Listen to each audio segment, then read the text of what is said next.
बात करते हैं हमारी विशेष श्रृंखला को लेकर। जमीनी स्तर पर अपने प्रयासों से सामाजिक बदलाव ला रहे देश के सामान्य जन, जिन्हें पद्म पुरस्कार प्रदान किया जा रहा है, ऐसे विशेष लोगों के बारे में हम और आप कम जानते हैं। लगातार हम आपको ये बता रहे हैं और इनके जीवन संघर्षों को देशवासियों तक पहुंचाने के लिए डीडी न्यूज ने शुरू की है विशेष श्रृंखला हमारे पद्म। आज हम आपको बता रहे हैं ओडिशा के औषधीय पौधों के किसान पतायत साहू के बारे में, जो पिछले 40 सालों से औषधीय पौधों का संग्रह कर रहे हैं।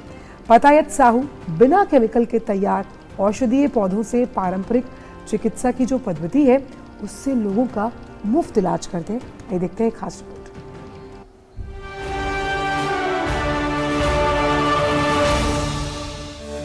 आज के समय में कहा जाता है कि जिस देश में ज्यादा अस्पताल हैं, ज्यादा डॉक्टर हैं, वो ज्यादा संपन्न है। लेकिन उस स्थिति की कल्पना कीजिए जहां पे आपको ज्यादा डॉक्टर या अस्पतालों की जरूरत ही ना पड़े। जी हाँ, एक ऐसा वक्त था जब हिंदुस्तान अपनी परंपरागत जो ट्रेडिशनल जो उनकी नॉलेज थी, उसके आधार पर दिनचर्या में तमाम औषधीय पौधों का इस्तेमाल करता था और डॉक्टरों से बच के रहा करता था। यानी कि जिस विश्व गुरु भारत की बात की जाती है, उसकी जो परंपरागत जो ज्ञान था वो समाहित था कहीं ना कहीं हमारे जो मेडिसिनल प्लांट्स थे या औषधीय पौधे थे उसमें। आज जरूरत इस बात की फिर से है कि इन तमाम मेडिसिनल प्लांट्स की उपयोगिता को पुनर्स्थापित किया जाए और हिंदुस्तान में इस दिशा में बहुत बड़े स्तर पे काम हो भी रहा है। ऐसे ही एक शख्स हैं ओडिशा के पतायत साहू, जिनके इस काम को सम्मान मिल रहा है पद्म पुरस्कार से।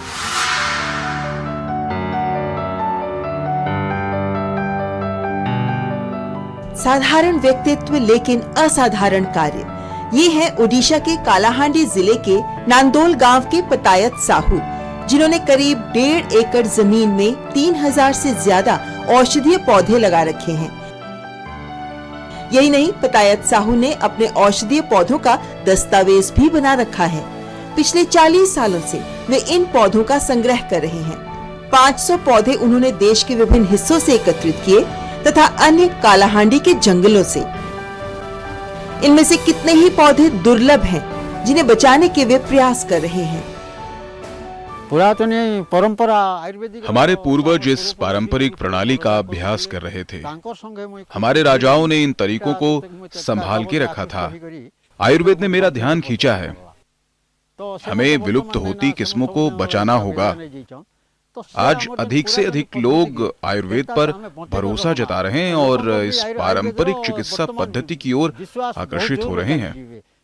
जड़ी बूटियां हमारी रोग प्रतिरोधक क्षमता को बढ़ाकर हमारी स्वास्थ्य समस्याओं को ठीक करती हैं। हम विभिन्न जड़ी बूटियों के औषधीय गुणों का अध्ययन कर रहे हैं और हर काम का दस्तावेजीकरण भी कर रहे हैं। हम अध्ययन कर रहे हैं कि कौन सी जड़ी बूटी शरीर के लिए लाभदायक है और संग्रहण का उपयुक्त समय क्या है। मैं पिछले 30 से 35 वर्षों से आयुर्वेद का अध्ययन कर रहा हूं। हमने अब तक 2000 से 2500 जड़ी बूटियों की किस्में एकत्रित की हैं। पहाड़ियों से पाताल गरुड़, बाई बिदांगा, वन बाजार, वन मूला, लोधरा, काली हल्दी आदि जड़ी बूटियां एकत्रित की गई हैं।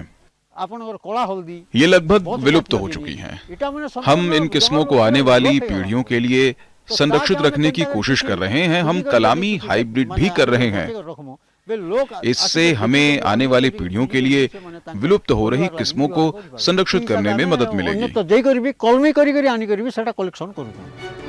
पतायत इन औषधीय पौधों से पारंपरिक चिकित्सा पद्धति से लोगों का मुफ्त इलाज भी करते हैं। इन औषधीय पौधों को वे बिना केमिकल के तैयार करते हैं। पतायत साहू के पास आयुर्वेद में प्रयोग की जाने वाली सभी दशामूला प्रजातियां उपलब्ध हैं।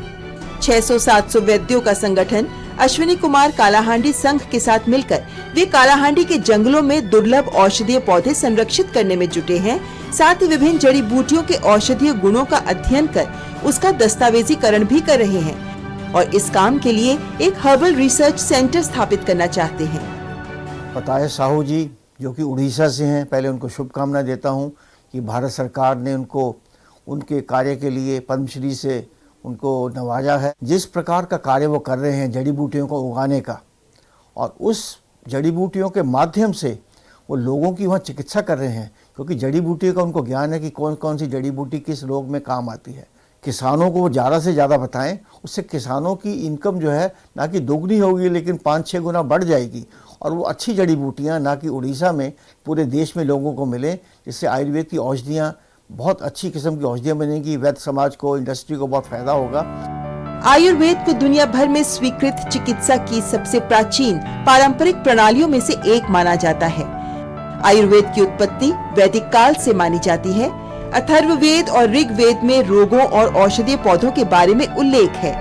आयुर्वेद पर संहिताबद्ध दस्तावेज में चरक संहिता और सुश्रुत संहिता महत्वपूर्ण है।